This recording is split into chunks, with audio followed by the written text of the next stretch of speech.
الحمد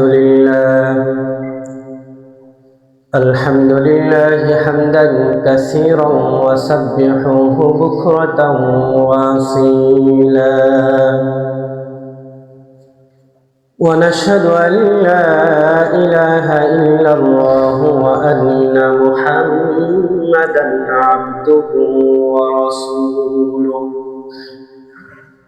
الذي أرسله بالحق بشيرا ونذيرا وداعيا إلى الله بإذنه وسراجا وقمرا منيرا أما بعد فقد قال الله تعالى في كلامه المجيد والفرقانه الحميد أعوذ بالله من الشيطان الرجيم بسم الله الرحمن الرحيم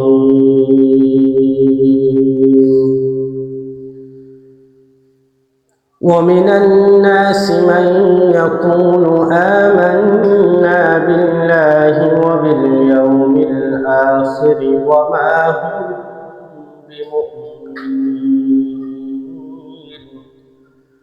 يخادعون الله والذين آمنوا وما يخدعون إلا أنفسهم وما يشعرون وقال رسول الله صلى الله عليه وسلم لعن رسول الله أكل الربا وموكله وشاهده وكاتبه إن الله وملائكته يصلون على النبي يا أيها الذين آمنوا صلوا عليه وسلموا تسليما اللهم صل على سيدنا ونبينا وشفيعنا وحبيبنا ومولانا محمد صلى الله عليه وعلى آله وأصحابه وبارك وسلم الحمد لله মহান আল্লাহ সুবহানাহু ওয়া তাআলার দরবারে অগণিত শুকরিয়া যে মহান আল্লাহ তাআলা আমাদেরকে জুমার মসজিদে আগে ভাগে এসে আল্লাহ তাআলার পবিত্র কোরআন কারীম এবং রাসূলুল্লাহ সাল্লাল্লাহু আলাইহি ওয়াসাল্লামের হাদিসে কারীমা থেকে কিছু কথা শোনার মতন বসার মতন আল্লাহ তাআলার একাত্মবাদ ঘোষণা করার মতন সুযোগ আল্লাহ তাআলা দিয়েছেন। এই জন্য আমরা আল্লাহ তাআলার দরবারে শুকরিয়া আদায় করি আলহামদুলিল্লাহ। লাখো কোটি দরুদ মানবতার মুক্তির দূত নবী আরবি মুহাম্মদুর রাসূলুল্লাহ সাল্লাল্লাহু আলাইহি ওয়াসাল্লামের প্রতি। সম্মানিত উপস্থিতি, আল্লাহ সুবহানাহু ওয়া তাআলার সৃষ্টি এই বিশাল বৈচিত্র্যময় পৃথিবী আল্লাহ সুবহানাহু ওয়া তাআলা নানাবিধ বৈচিত্র্যময়তা দিয়ে আল্লাহ তাআলা ভরপুর করে রেখে দিয়েছেন, যেখানে আল্লাহ তাআলা নানান ধরনের মানুষকে সৃষ্টি করেছেন। আর এই মানুষের ভিতর নানান স্বভাব, নানান ধ্যান ধারণা, চিন্তা চেতনায় আল্লাহ তাআলা বিভিন্ন বৈচিত্র্য রেখে দিয়েছেন। বৈচিত্র্য রেখেছেন মানুষের কর্মকাণ্ডেও। সম্মানিত উপস্থিতি, আল্লাহ তাআলা আমাদেরকে এত কিছুর ভিতর মুসলিম বানিয়েছেন, এজন্য আমরা আল্লাহর দরবারে আবারও শুকরিয়া আদায় করি আলহামদুলিল্লাহ। সম্মানিত উপস্থিতি, আল্লাহ তাআলা আমাদেরকে মুসলমান বানিয়েছেন। মুসলিম শব্দের অর্থই হচ্ছে আত্মসমর্পণকারী। আমরা যখন মুসলিম হিসাবে নিজেদেরকে পরিচয় করিয়ে দিই বা নিজেদের পরিচয় দিই,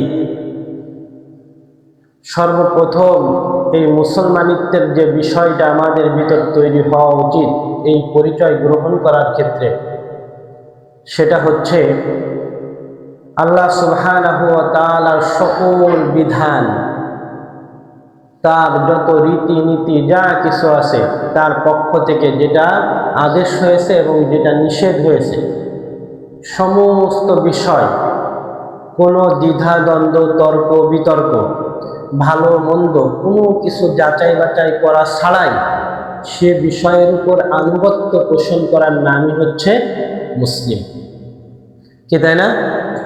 সে বিষয়ের উপর আনুগত্য পোষণ করা, এখানে ভালো মন্দ বিশ্লেষণ করা যাবে না, লাভ লোকসান বিশ্লেষণ করা যাবে না, নিজের খায়সাত বিশ্লেষণ করা যাবে না, আমার মন কি চায় এটা বিশ্লেষণ করা যাবে না, চিন্তাও করা যাবে না। আমার যদি খারাপও হয় তাও আল্লাহর ওই বিধানের পরিমাণ আনতে হবে, আর আমার যদি ভালো হয় তাও আল্লাহর ওই বিধানের পরিমাণ আনতে হবে। এই হচ্ছে মুসলিম। সম্মানিত উপস্থিতি, যদি মুসলমানের এমন পরিচয় হয়, এতটা সত্ত্বেও আমরা দেখতেছি যে আজকের সমাজে আমরা যারা মুসলমান বেশভূষা ধারণ করতেছি, আবার মুসলমানিত্ব গ্রহণ করতেছি, নামাজ পড়তেছি, রোজা রাখতেছি, আনুষঙ্গিক অনেক কিছু ইসলামের বিধিবিধান পালন করতেছি, কিন্তু এই মুসলমানের ভিতর থেকে এমন কিছু অন্যায় বের হচ্ছে, এমন পাপ বের হচ্ছে, করতেছে, উৎসাহিত করতেছে, এমনকি ওই পাপ প্রতিষ্ঠিত করতেছে। পাপ নিজ সমাজ, পরিবার, রাষ্ট্র এই পাপ প্রতিষ্ঠিত করতেছে, নিজে করতেছে, অপরকে করতে সহযোগিতা করতেছে বা উৎসাহিত করতেছে, কিন্তু এগুলোকে ওই মুসলমান পাপ হিসাবে বিবেচনা করতেছে না। এমন বিষয় আজকের সমাজে আছে কিনা? আছে না?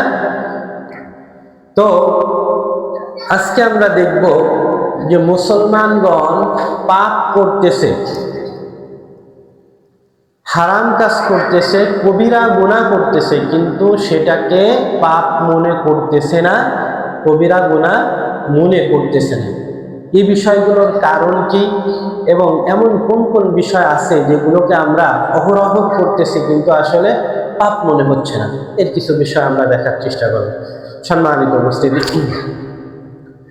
দেখেন, পাপকে পাপ মনে না করা বা পাপ করছি এমন একটা ভাব যেন এটা পাপই না, এ বিষয়ে আল্লাহ সুবহানাহু ওয়া তাআলা সূরাতুল বাকারা 8 এবং 9 নম্বর আয়াত আল্লাহ সুবহানাহু ওয়া তাআলা বলেন, ওয়া মিনান নাসি মান ইয়াকুলু আমান্না বিল্লাহি ওয়া বিল ইয়াউমিল আখিরি ওয়া মা হুম বিমুমিনিন। আল্লাহ সুবহানাহু ওয়া তাআলা তিনি বলেন, ওয়া মিনান নাসি মান ইয়াকুলু আমান্না বিল্লাহ, ও আমার বান্দারা, তোমাদের ভিতর এমন একটা অংশ আছে যারা হচ্ছে মানুষ, এই মানুষগুলো মাইয়াকুলু আমান্না বিল্লাহ, তারা বলে যে আমরা এক আল্লাহ তাআলার উপর ঈমান এনেছি। মানুষের ভিতর এমন একটা অংশ আছে যারা বলতেছে যে মাইয়াকুলু আমান্না বিল্লাহ, আমরা সেই মহান সৃষ্টিকর্তার প্রতি ঈমান এনেছি। কিন্তু আল্লাহ তাআলা কি বলতেছেন দেখেন, এই কথা বলার পর আল্লাহ তাআলা তাদের ব্যাপারে বলতেছেন যে মাইয়াকুলু আমান্না বিল্লাহি ওয়া বিল ইয়াউমিল আখিরি ওয়া মা হুম বিমুমিনিন। ও আমার বান্দারা, ওই মানুষগুলো যতই বলুক যে আমি আল্লাহর উপর ঈমান এনেছি, আমি ময়দানে মাশার আখিরাতের উপর আমি ঈমান এনেছি, আমি কিয়ামত দিবসের উপর ঈমান এনেছি, কিন্তু আল্লাহ তাআলা বলতেছেন যে ওয়া মা হুম বিমুমিনিন, ওই মানুষগুলো কখনোই মুমিন হতে পারবে না।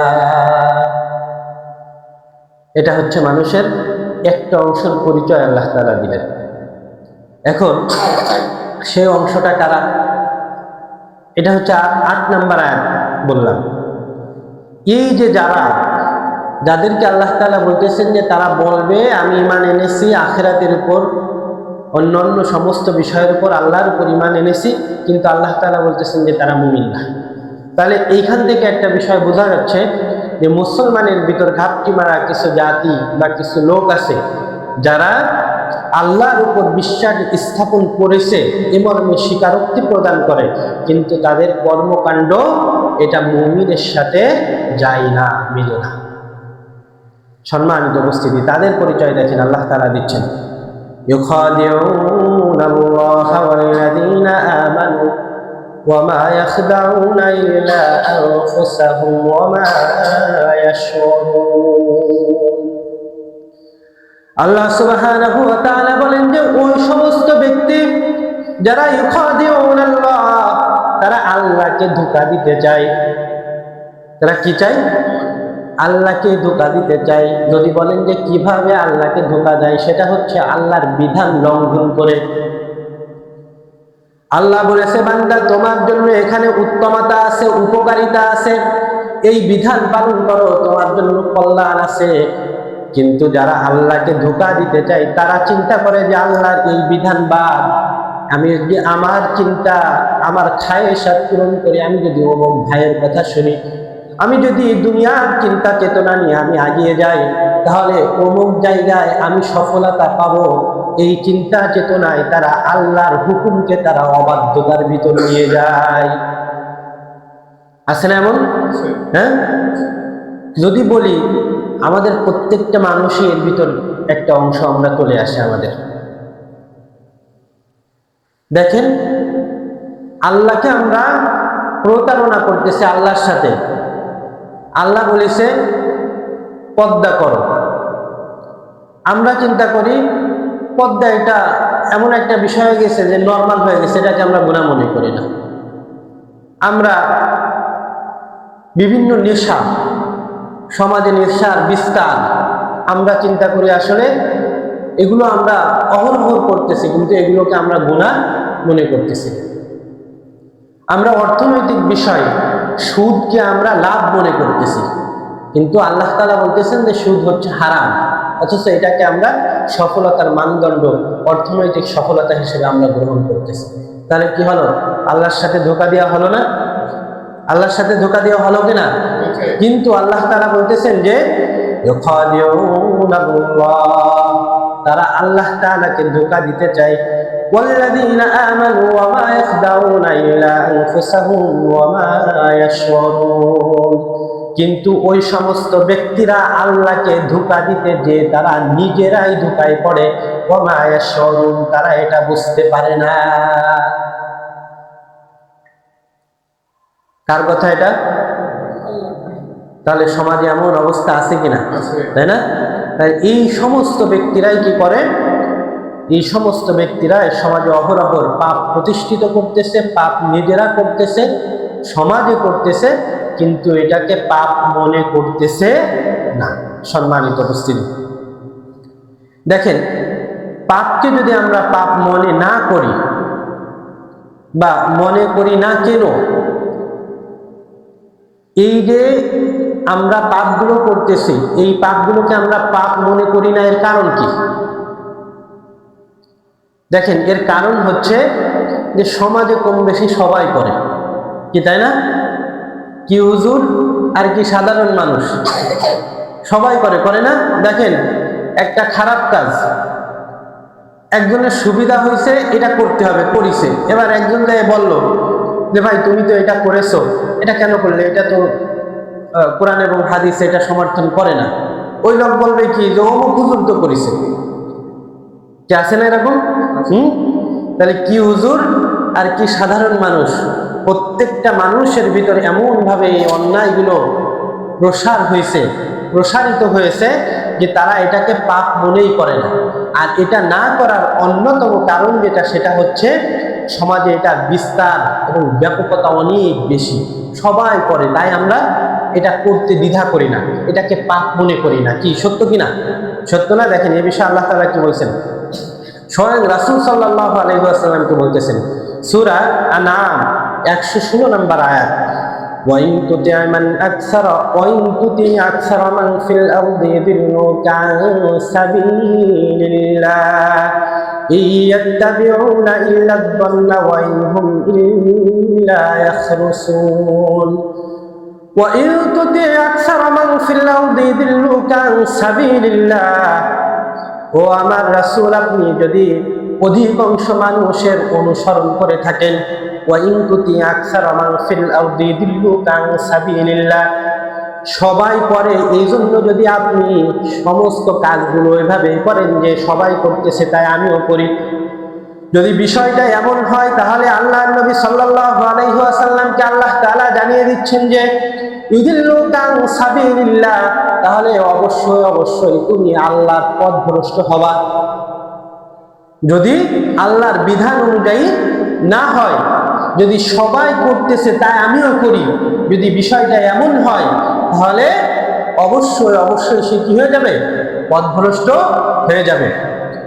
ইয়াত্তাবিউনা ইল্লা আয-যন্না ওয়া ইনহুম ইল্লা ইয়াখরুসুন, আল্লাহ তাআলা বলতেছেন যারা সবাই করে এই ধারণা, এই চিন্তা চেতনায় যদি সমাজের কোনো কাজ করে, যদি আল্লাহ এবং আল্লাহ রাসূলের বিরোধীপূর্ণ কাজ হয় সেটা, তাহলে আল্লাহ সুবহানাহু ওয়া তাআলা বলতেছেন যে ইয়াত্তাবিউনা ইল্লা আয-যন্না, যারা সবাই করে এমন কাজ করে অবশ্যই অবশ্যই এই কাজগুলো হয় ধারণার উপর। কিসের উপর? ইয়াত্তাবিউনা, তারা অনুসরণ করে, আয-যন্না, ধারণাকে অনুসরণ করে যে এইটা করলে এইটা হতে পারে, এই হবে, ওই হবে, কিন্তু সফলতার মালিক কে? সফলতার মালিক কে? আল্লাহ। এই জন্য আল্লাহ তাআলা বলতেছেন যে তোমরা যে ধারণা প্রসূত কাজগুলো করো এবং মনে করো এখানে সফলতা আছে, কিন্তু আমি আল্লাহ তো বলতেছি যে এখানে সফলতা নাই, সুতরাং তোমরা কেন ধারণার পিছনে দৌড়াও? আর এই যে ধারণার পিছনে দৌড়ানোর জন্য একটা পক্ষ কাজ করে কিনা, একজন আরেকজনের পরামর্শ দেয় কিনা? দেয় না? যে ভাই তোমার আমি ভালো একটা পরামর্শ দিই, তোমার এই অভাবনাটা নিয়ে আছে, তুমি এখান থেকে লোন নিয়ে আসো, দাও। কি কেউ না কেউ তো পরামর্শ দেয় নাকি? হ্যাঁ, এই পরামর্শ দেওয়ার ব্যাপারে আল্লাহ সুবহানাহু ওয়া তাআলা বলতেছেন যে ইয়াত্তাবিউনা ইল্লা আয-যন্না ওয়া ইনহুম ইল্লা ইয়াখরুসুন, যারা এই কথাগুলো বলে তারা হচ্ছে কাল্পনিক গল্প বলে, ইল্লা ইয়াখরুসুন, ধারণাপূর্ণ গল্প ছাড়া তোমাদের কাছে আর কিছু তারা বর্ণনা করতে পারে না। সম্মানিত উপস্থিতি, এটা হচ্ছে কার কথা? আল্লাহর কথা। দেখুন এখন সবাই করে এই কাজটা কি ভালো কাজের মানদণ্ড হতে পারে? হ্যাঁ, দেখেন আরবি একটা প্রবাদ আছে, আরবি একটা প্রবাদ, দেখেন কি আছে, ইন্না আযামুদ-দুনুবা আইয়াহতাসিবাল ইনসান আন্নাহু সালিহুন ওয়া হুয়া ফি হাকিরাতুদ-দুনুব, মানুষের সবথেকে খারাপ একটা ধারণা হচ্ছে আন্নাহু সালিহুন, আমি হচ্ছে ভালো মানুষ।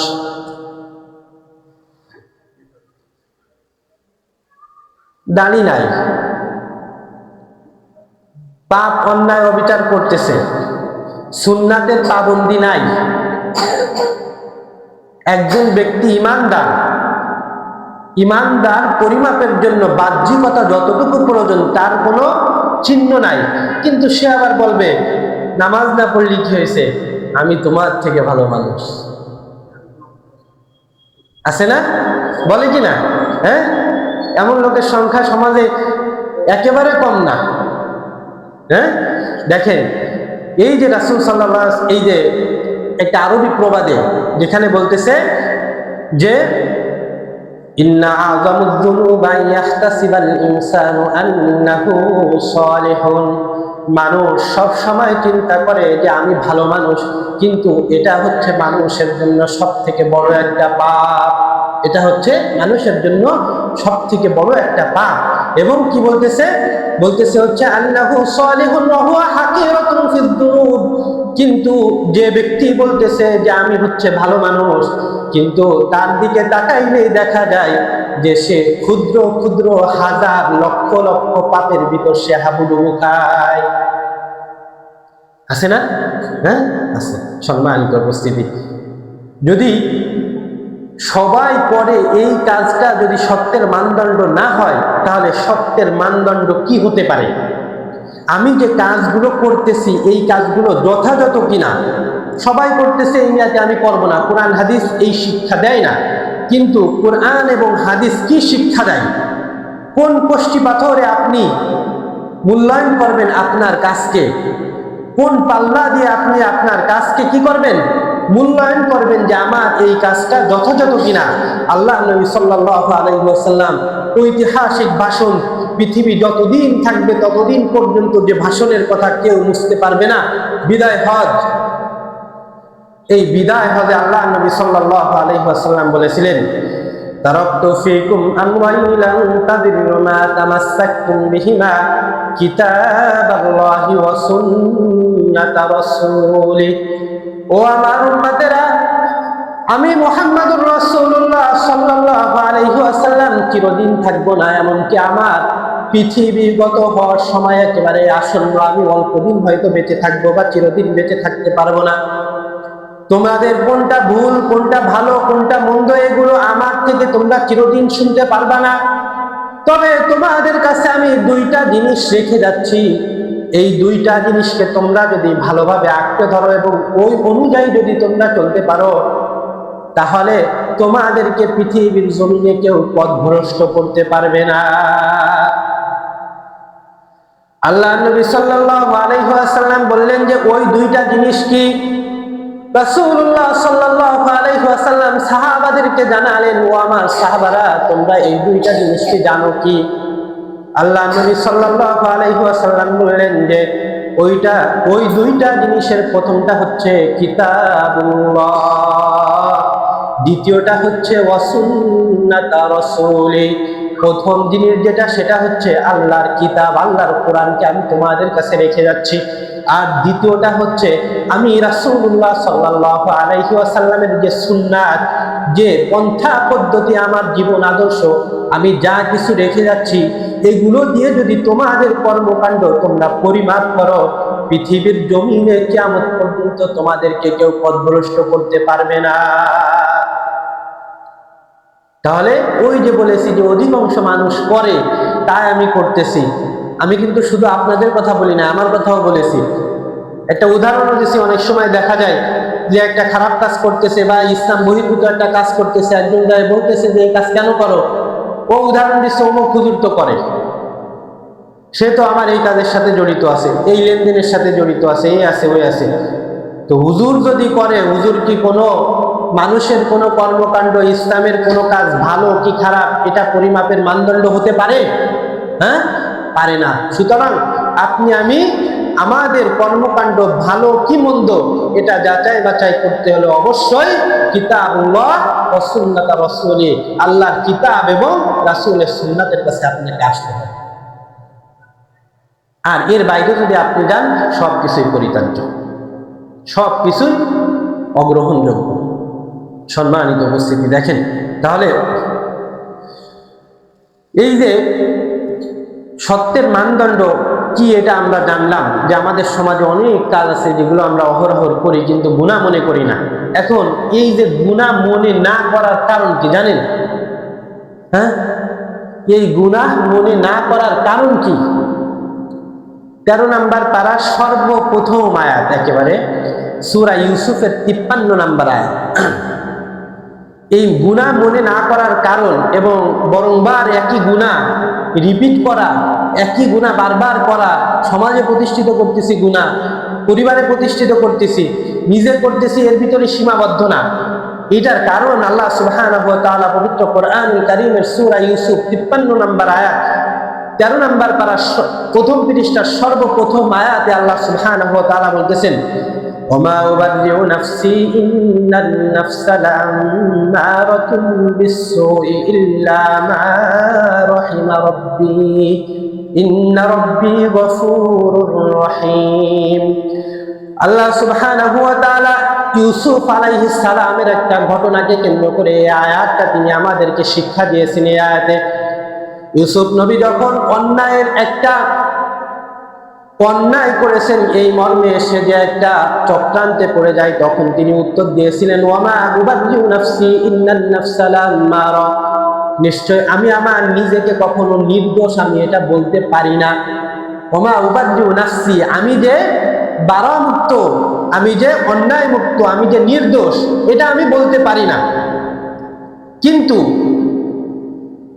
আল্লাহ নবী ইউসুফ আলাইহিস সালাম সে সময় বলেছিলেন যে ওমা উবাদদিউ নাফসি ইন্নান নাফসা লাআম্মারাতুন বিসসুই ইল্লা মা রাহিমা রাব্বি, প্রত্যেক মানুষের ভিতর একটা প্রবৃত্তি আছে, লাআম্মারা, নফসে আম্মারা যেটাকে বলা হয়, নফসে আম্মারা। এই নফসে আম্মারার কাজ কি জানেন? তাই আল্লাহ তাআলা বলতেছেন যে নফসে আম্মারার কাজ হচ্ছে লাআম্মারাতুন বিসসুই ইল্লা মা রাহিমা রাব্বি, নফসে আম্মারার প্রধান যে কাজ, সে কাজ হচ্ছে মানুষকে সব সময় খারাপ কাজের প্রতি আদেশ করা, মানুষকে প্রত্যেকটা সময় খারাপ কাজের আদেশ করা, এটা হচ্ছে নফসে আম্মারার কাজ। তাই মানুষ কখনো নিজেকে নির্দোষ বলতে পারে না। আর এই যে আমরা খারাপকে খারাপ মনে করতেছি না, পাপকে পাপ মনে করতেছি না, সমাজে অহরহর পাপ করে যাচ্ছি, জানতেছি শুনতেছি, বরং বার আমার কর্ণকুহরে পৌঁছে যাচ্ছে যে এই কাজটা অন্যায়, তারপরেও এখান থেকে আমরা ফিরে আসতেছি না। এর কারণটাই হচ্ছে তার নফসে আম্মারা তাকে প্রতিনিয়ত কি করতেছে? ধোঁকা দিচ্ছে যে তার দ্বারা যেন অন্যায় কাজ সংঘটিত হয়। সম্মানিত উপস্থিতি, এই জন্য আমি বারবার কয়েক জুমা ধরে একটা হাদিসে কারিমা আপনাদের সামনে বারবার পেশ করতেছি, যে সেটা হচ্ছে আল কাইসু মান দানা নাফসাহু ওয়া আমিলা লিমা বাদাল মাউত, যে বুদ্ধিমান তোমাদের ভিতর হচ্ছে ওই ব্যক্তি যে ব্যক্তি নিজের নফসকে নিয়ন্ত্রণ করে,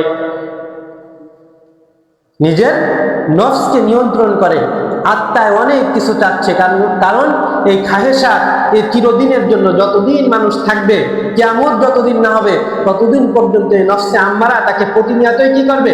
খারাপ কাজের দিকে তাকে ধাবিত করবে, আদেশ করবে। কিন্তু বুদ্ধিমান, রাসূল সাল্লাল্লাহু আলাইহি ওয়াসাল্লাম বলতেছেন যে বুদ্ধিমান হচ্ছে ওই ব্যক্তি যে ব্যক্তি হচ্ছে তার নিজের নফস, তার আত্মা, তার প্রবৃত্তিকে নিয়ন্ত্রণ করে এবং ওয়ামিলা লিমা বাদাল মাউত, এবং আখিরাতের জন্য সে কাজ করে, আখিরাতকে প্রাধান্য দিয়ে ওই ব্যক্তি আমল করে। তোমাদের ভিতর হচ্ছে ওই ব্যক্তি সর্বোত্তম বুদ্ধিমান ব্যক্তি। সম্মানিত উপস্থিতি, যাই হোক, আমরা দেখলাম যে সমাজে অহরহর পাপ আমরা করতেছি, কিন্তু এই পাপ কেন এবং এই পাপ কিভাবে আমরা সবসময় করতেছি এবং সেটাকে পাপ মনে না করার কারণ কি? এখন প্রত্যেক মুসলমানের উচিত এমন বিষয়গুলো থেকে বের হয়ে আসা, কি উচিত না?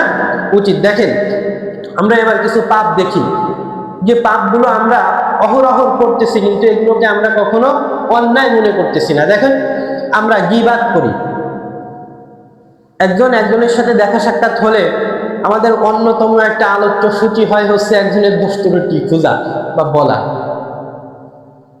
আমার কথাটা মনে ভুল হয়েছে, খুব কম সংখ্যক লোক বলে, বেশি সংখ্যক লোক খোঁজ খবর নেয় যে কিরে ভাই তোমার ইমানের অবস্থা কি। হ্যাঁ, অথচ আল্লাহ নবীর সাহাবীরা যখন পরস্পর সাক্ষাৎ করত, তাদের সর্বপ্রথম যে কথাগুলো ছিল তার অন্যতম একটা কথা ছিল হচ্ছে, ভাই তোমার ইমানের হালত কি? তাহলে ইমানের হালত কি, এই প্রশ্নের দ্বারা দুনিয়া মুখিতা প্রকাশ পায় না আখিরাত মুখিতা প্রকাশ পায়? তাহলে আমাদের আদর্শ এটা হওয়া উচিত, আমরা একজন আরেকজনের সাথে সাক্ষাৎ হলে যে গীবাত করি, এই গীবাতের ভয়াবহতা আসলে অনেক বেশি। দেখেন, আল্লাহ সুবহানাহু ওয়া তাআলা পবিত্র কোরআনুল কারীমে কি বলেন? ইয়া আইয়ুহাল্লাযীনা আমানু ইজতানিবু কাসীরাম মিনাদ-দন্নি ইন্না বা'দাদ-দন্নি ইসমুন ওয়া লা তাজাসসাসু ওয়া লা ইয়াগতাব বা'দুকুম বা'দা। আল্লাহ সুবহানাহু ওয়া তাআলা মুমিনদেরকে ডাক দিয়ে বলেন, ওহে মুমিনগণ, ইজতানিবু কাসীরাম মিনাদ-দন্নি, তোমরা খারাপ ধারণা থেকে বেঁচে থাকো। ইজতানিবু কাসীরাম মিনাদ-দন্নি ইন্না বা'দাদ-দন্নি ইসম, আল্লাহ সুবহানাহু ওয়া তাআলা বলতেছেন, তোমরা যে একজন মানুষ আর একজন মানুষের উপর ধারণা প্রসূত কথা বলো, এই কথা, এই ধারণা থেকে তোমরা বেঁচে থাকো, কেন না ধারণা করা হচ্ছে মহাপাপ। ধারণা করা মহাপাপ। দেখেন তো, আমরা আমাদের সমাজে চলাচল করার ক্ষেত্রে এক ভাই অপর ভাইয়ের প্রতি যে ধারণা পোষণ করে, এই খারাপ ধারণা পোষণ করার পরিমাণ বেশি না কম? একটু জোরে বলেন না। এটার দ্বারা যে ব্যক্তি ধারণা করলো, যার উপর ধারণা করলো, উভয়ের জন্য ক্ষতি নাকি লাভ? ক্ষতি হবে। বিদায়ী আল্লাহ তাআলা বলতেছেন যে তোমরা এই খারাপ ধারণা করা থেকে বেঁচে থাকো, তোমরা খারাপ ধারণা থেকে বেঁচে থাকো, কেননা এই খারাপ ধারণা হচ্ছে পাপ। আর রাসূলুল্লাহ সাল্লাল্লাহু আলাইহি ওয়াসাল্লাম তিনি বলেছেন যে ইয়াকুমুজ যান্না ফাইন্নাজ যান্না কিযাবুল হাদিস। আল্লাহ নবী সাল্লাল্লাহু আলাইহি ওয়াসাল্লাম বলেন যে ও আমার উম্মতেরা, তোমরা এক ভাই অপর ভাইয়ের প্রতি খারাপ ধারণা করা থেকে বেঁচে থাকো, কেননা অধিকাংশ খারাপ ধারণাই মিথ্যা প্রমাণিত হয়। কি হয়? মিথ্যা প্রমাণিত হয়। পারস্পরিক বন্ধন, ভাই ভাই আত্মিক সম্পর্ক, সামাজিক সম্পর্ক, এগুলো রক্ষা করার জন্য খারাপ ধারণা থেকে আমাদেরকে বেঁচে থাকতে হবে। সম্মানিত উপস্থিতি, দেখেন এরপরে আল্লাহর নবী সাল্লাল্লাহু আলাইহি ওয়াসাল্লাম তিনি বললেন যে ওয়ালা তাহাসাদু ওয়ালা তাবাগাদু ওয়ালা তাদাবারু ওয়া কুনু ইবাদাল্লাহি ইখওয়ানা। আল্লাহর নবী সাল্লাল্লাহু আলাইহি ওয়াসাল্লাম বললেন যে তোমরা এক ভাই অপর ভাইয়ের প্রতি গোয়েন্দাগিরি করো না, তার গোপন বিষয়গুলো তোমরা জানার চেষ্টা করো না। এক ভাই গোপন একটা বিষয় আমাদের কাছে রেখেছে, জানাইনি আমাদের, কিন্তু সেটা আমরা জানার জন্য গোয়েন্দাগিরি করতেছি। আল্লাহ নবী সাল্লাল্লাহু আলাইহি ওয়াসাল্লাম এটা কি করেন? এটা নিষেধ করেছেন। অথচ দেখেন তো একটা জিনিস, আজকে এই সংখ্যাটা বেশি না কম? কিন্তু আমরা কি কখনো এই কাজটা করার সময় মনে করি যে ওই ব্যক্তির গোপন বিষয়টা অন্বেষণ করা, তলাশ করা এটা অন্যায়? এই কথাটা কি আমরা চিন্তা করি? দেখেন তো, চিন্তা করি? হ্যাঁ, আরো বরং চিন্তা, নানাবিধ কলা কৌশল আমরা রপ্ত করতে থাকি যে ওর ওই গোপন বিষয় কিভাবে আমরা জানতে পারি।